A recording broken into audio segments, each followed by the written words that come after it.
আলোর মতো জীবন আমরা সবাই চাই। জীবনটা আসলে খুব জটিল কিছু না। একটু ভালোবাসা, একটু সম্মান আর কিছুটা বোঝাপড়াই তো চাই, তাই না? আমরা সবাই আলোর খোঁজে থাকি, অথচ আমরা ভুলে যাই আমাদের নিজেদের মাঝেও এক একটা ছোট ছোট প্রদীপ জ্বলে। কেউ হাসি দিয়ে আলোকিত করে, কেউ চোখের জল দিয়ে শিক্ষা দেয়, ভালোবাসার মূল্য দেয়। সন্ধ্যার নরম আলোয় বসে যদি এক কাপ চা হাতে নিয়ে ভাবি, আজ যেটুকু পেয়েছি সেটাই তো আশীর্বাদ, তবে পৃথিবীটাও একটু সুন্দর মনে হয়। ভালোবাসা শুধু মুখের কথা না, সেটা কাজের ভেতরও লুকানো থাকে।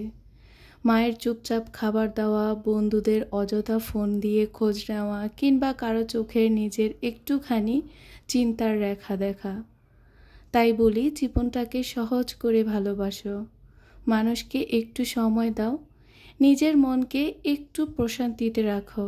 দিন শেষে আমরা সবাই শুধু একটা জিনিসই চাই, শান্তি।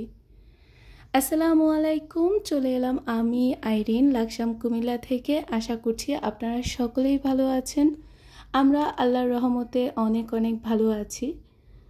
তো আবারও নতুন একটি ব্লগ ভিডিও নিয়ে হাজির হয়েছি আপনাদের মাঝে। আশা করছি আমার আজকের ভিডিওটিও আপনাদের কাছে অনেক অনেক ভালো লাগবে। আজকাল কিছু কমেন্ট পাচ্ছি যে আপু আপনার ভিডিওগুলো খুব ভালো লাগছে দেখে। তো আপনাদের এই কমেন্টগুলো দেখে খুব ভালো লাগছে। আর ইনশাল্লাহ চেষ্টা করব এখন থেকে রেগুলার আপনাদের সাথে ভিডিও শেয়ার করার জন্য। মাঝখানে তো অনেক লং টাইম আমার ভিডিও দেওয়াতে অনেক বেশি গ্যাপ পড়ে গেছে, যার জন্য আমার চ্যানেলটা অনেকটাই লো হয়েছে। তবে এখন থেকে আবারও ইনশাল্লাহ চেষ্টা করব আগের মতো আপনাদের সাথে উপস্থিত থাকার জন্য। আসলে এটা স্বাভাবিক বিষয়, আমি যেভাবে ভিডিও দিচ্ছি ওইভাবে আপনারা বুঝে উঠতে পারছেন না যে আমি কখন ভিডিও দেব আদৌ, কিংবা আপনারা আমাকে মনেও রাখতে পারছেন না। এখন থেকে ইনশাল্লাহ চেষ্টা করব একদিন পর পর আবারও আপনাদের সাথে ভিডিও শেয়ার করার জন্য। তো যারা আমার গত ভিডিও দেখেছেন তারা অবশ্যই জানেন যে আমি বাবার বাড়িতে আছি। তো বাবার বাড়িতে আছি, আর এবার দেখা যায় যে বাবা মাকে একটু পছন্দের খাবারগুলোই বানিয়ে খাওয়াচ্ছি।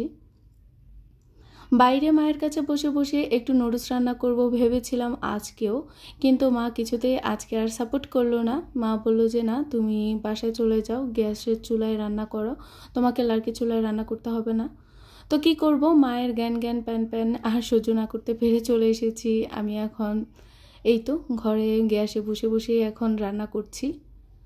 বাবা নুডলস খেতে চেয়েছিল, সেটা বাবা যদিও আমাদের কাছে বলেনি, মায়ের কাছে বলেছিল যে রোজার মধ্যে বাবা নাকি নুডলস রান্না করতে বলেছে, কিন্তু মা রান্না করে দেয়নি, কিছু একটা বলেছে, আর যার জন্য বাবা আর রাগ করে খায়নি। তো এই কথা শুনে তো আমার কাছে খুবই খারাপ লেগেছে। তো আমি আর তার জন্য দেরি করিনি, ভাবলাম যে যে কয়টা দিন আছি ওই কয়টা দিনে বাবাকে একটু রান্না করে খাওয়াই। আসলে মা বাবা একটা সময় আমাদের সবার কাছে অনেক বেশি আবেগের হয়ে যায়, বিশেষ করে মেয়েদের কাছে। মেয়েরা যেহেতু সবসময় বাবা মায়ের কাছে থাকতে পারে না, অল্প কিছু দিনের জন্য যায়, আর তার জন্যই চেষ্টা করে যে কয়টা দিনই বাবা মায়ের কাছে থাকবে ওদেরকে একটু যদি কোনো কিছু উপহার দিতে পারে তখন তাদের কাছে অনেক বেশি ভালো লাগে। ওই যে বললাম, দিন শেষে আমরা সবাই একটু শান্তির খোঁজ নিয়ে থাকি। তো পরিবারের সব মানুষকে নিয়ে একটু শান্তিতে থাকবো, যে কয়টা দিনই থাকবো চেষ্টা করব সবাইকে নিয়ে একটু শান্তিতে থাকার। তো নুডলস খাওয়ার পর্বটা শেষ করলাম, সবাইকে নিয়ে অনেক ছিল, আমার চাচা ফুপু কাজিনরা অনেকেই ছিল, তো সবাইকে নিয়ে নুডলসটা খেয়ে নিয়েছি মজা করে। আর গরমে তো আরিবার অবস্থাও একদম খারাপ, আপনারা সবাই জানেন। তো তার জন্য ওর চুলগুলো একটু ছোট করে দেব, যেহেতু নানা বাড়িতে আছে, মজা করছে, আর তার সাথে হচ্ছে একদম ঠান্ডাও লেগে যাচ্ছে। তো তার জন্য আপু বলছে যে ওর চুলগুলো একটু ছোট করে দিতে, তার জন্যই কিন্তু আমি প্রিপারেশন নিচ্ছিলাম। তো এখানে ওর চুলগুলো ছোট করে দিয়েছি। আর আরও একটা আবেগের একটা জিনিস আপনাদের সাথে শেয়ার করি। এই কলটা একদম আমি যখন ছোট ছিলাম, কবেকার বলবো, হয়তো আমার তখন 2 থেকে 3 বছর, তখন এই কলটা কিন্তু বসানো হয় গ্রামের বাড়িতে। আমাদের গ্রামের বাড়িতে এটা হচ্ছে আর্সেনিক মুক্ত কল। এখন দেখা যায় যে বাড়িতে বাড়িতে অ্যাভেলেবেল এই আর্সেনিক মুক্ত কলগুলো থাকে, কিন্তু একটা সময় দেখা যায় যে 4-5 বাড়ি পরপর কিন্তু এই কলগুলো দেওয়া হয় সরকারের তরফ থেকে। আর তখন কিন্তু আমাদের বাড়িতে এই কলটা ছিল।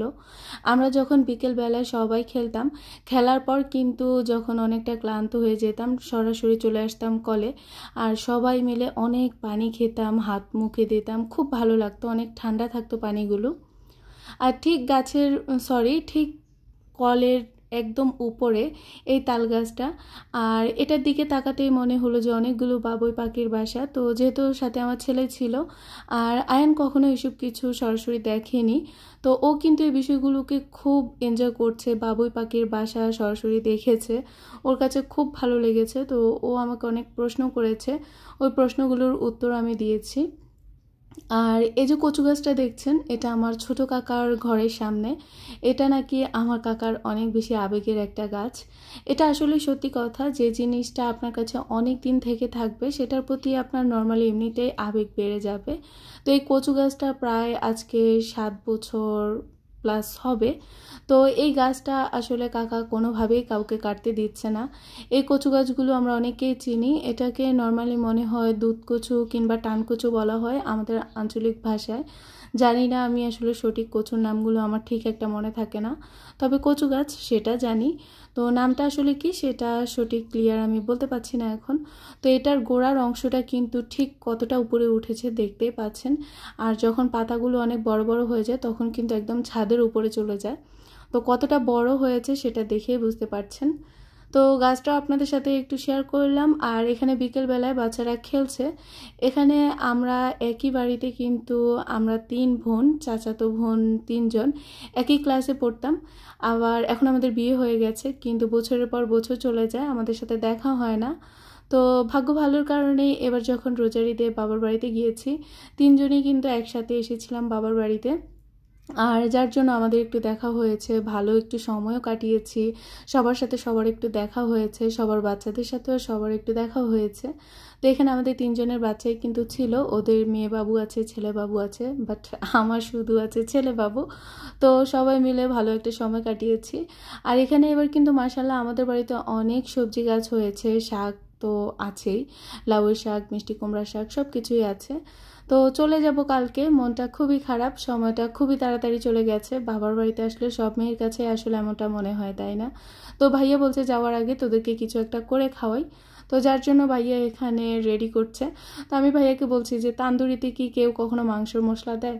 ভাইয়া বলছে গ্রামের বাড়িতে যেটা পেয়েছি সেটাই নিয়ে এসেছি, আপাতত এটা দিয়ে বানিয়ে খাওয়াবে। আমার ভাবি যেহেতু ঢাকার মেয়ে, তো ভাবি দেখা যায় যে সবসময় সব কিছু বাসায় রাখেন। ভাবি যখন বাবার বাড়িতে বেড়াতে যায় তখন উনি ওনার প্রয়োজনীয় জিনিসগুলো নিয়ে আসে।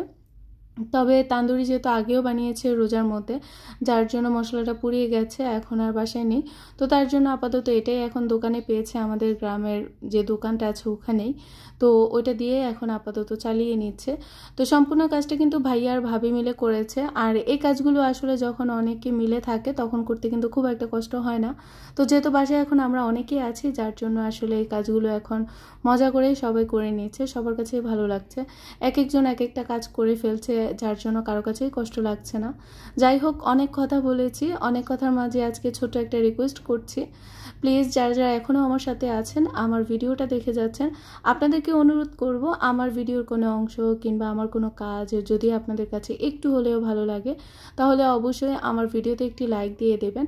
আর হ্যাঁ, আপনি যদি আজকে প্রথম এসে থাকেন আমার চ্যানেলে, আমার কথাগুলো যদি আজকে প্রথম শুনে থাকেন কিংবা আমার ভিডিওটা যদি আজকে প্রথম দেখে থাকেন, ভিডিওর কোনো অংশ একটু হলেও ভালো লাগলে আপনাকেও রিকোয়েস্ট করব প্লিজ অবশ্যই আমার এই চ্যানেলটিকে সাবস্ক্রাইব করে আমার সাথে থাকবেন। পাশে থাকা বেল বাটনের অল অপশনটি অবশ্যই প্লেস করে রাখবেন, এতে করে আমার নিত্য নতুন ভিডিওটি ছাড়া মাত্র নোটিফিকেশন পৌঁছে যাবে আপনাদের কাছে।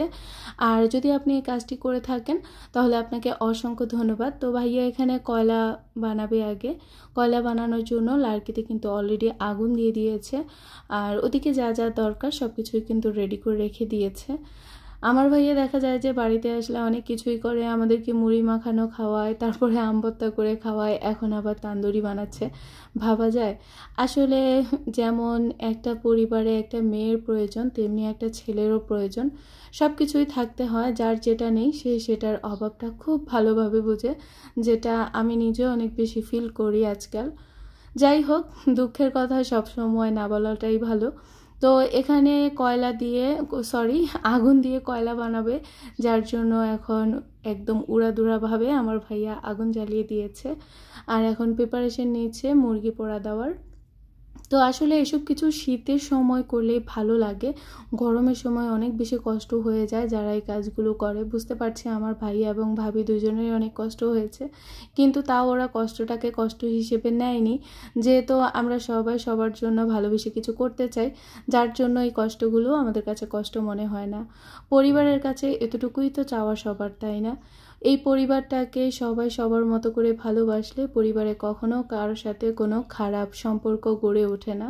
ইনশাআল্লাহ সবাই দোয়া করবেন আমাদের ভাই বোনের সম্পর্ক যাতে সব সময় ভালো থাকে, আমরা যাতে করে সবাই সবার বিপদে পাশে থাকতে পারি, সেই দোয়াটা আপনাদের কাছে আমি পার্সোনালি চাইছি।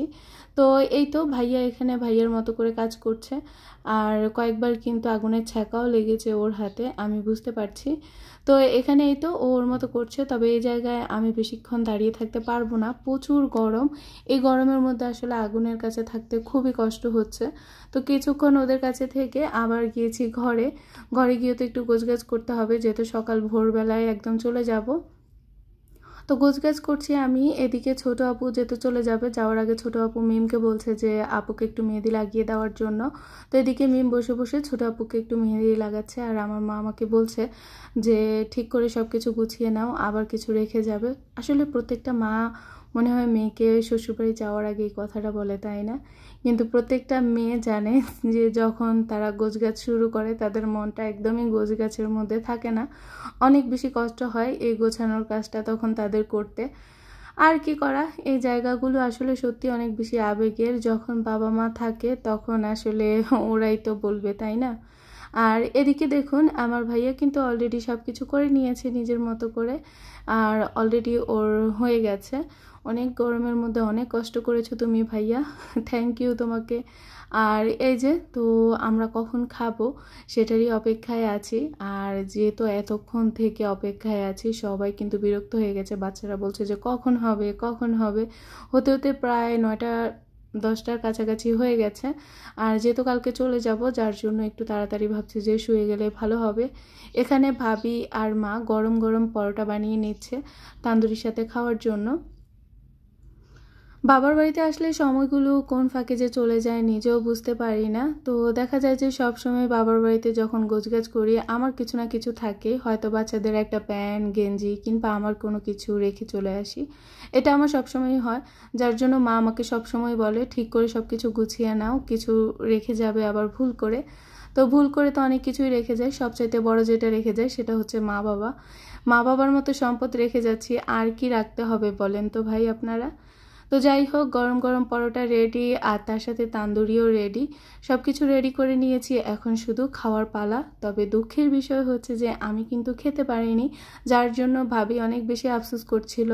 ভাবি বলছিল যে নেক্সট টাইম যখন বানাবে তখন ঝাল কম দিয়ে বানাবে, যেহেতু এখন আয়মান ছোট, যার জন্য প্রচুর ঝাল হলে আমি খেতে পারবো না, আমি ঝাল খাবার এখন অ্যাভয়েড করছি।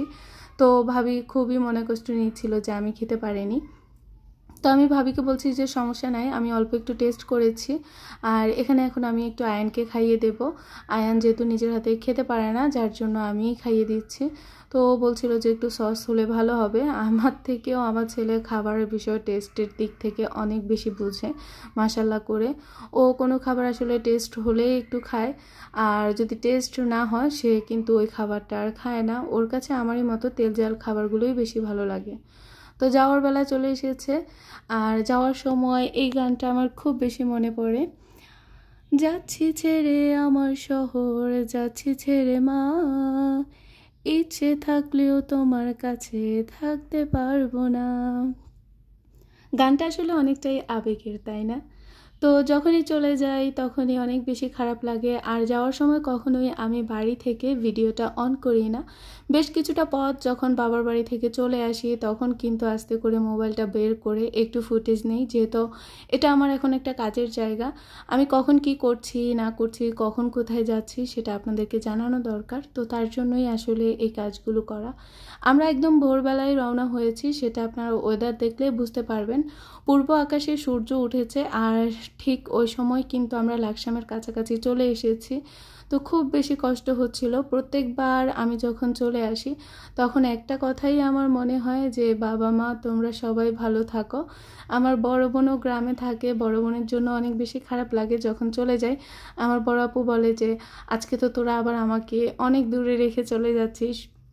মাও খুব বাড়ি গলায় কথা বলে তখন যে আমাকে রেখে চলে যাচ্ছিস। তো ওনারা যখন এই কথাগুলো বলে তখন কিন্তু আমাদের কাছেও খারাপ লাগে, তবে আমরা সেটা বুঝতে দেই না। শুধু একটা কথাই বলি, যাচ্ছি, নিজের খেয়াল রেখো। তো কথা বলতে বলতে কিন্তু একদম মেঘনা চলে এসেছি। আর বেশিক্ষণ আপুর সাথেও থাকবো না। রোজার ঈদে কিন্তু আমি আর আপু একসাথেই এসেছি 1 সপ্তাহ পরে। তো কিছুক্ষণ পর আপুও নেমে যাবে শনি আকড়ায়। এই তো 3 বোন আবার 3 প্রান্তে চলে যাচ্ছি আর কি। সব কিছু মিলিয়ে সুন্দর কিছু সময় কাটিয়েছি, সেটা ধরে রেখেছি নিজের মধ্যে। আর যখন এই সময়গুলো দেখছি তখন নিজের কাছেও ভালো লাগছে। তো এই তো ছিল আমার আজকের আয়োজন। অনেক অনেক কথা বলেছি। এত কথার মাঝে আমার কোনো কথা যদি আপনাদের কাছে খারাপ লেগে যায় তাহলে প্লিজ আপনারা সবাই সেটা ক্ষমা দৃষ্টিতে দেখবেন, ভালোবেসে আমার ভিডিওটা দেখবেন। আর ইনশাল্লাহ সামনে আরও সুন্দর সুন্দর ভিডিও নিয়ে হাজির হব। তার জন্য আপনাদের সবাইকে রিকোয়েস্ট করব আমার চ্যানেলটির পাশে থাকবেন। আজকের মতো এখানেই বিদায় নিচ্ছি। সবাই ভালো থাকুন, সুস্থ থাকুন। আল্লাহ হাফেজ। আসসালামু আলাইকুম।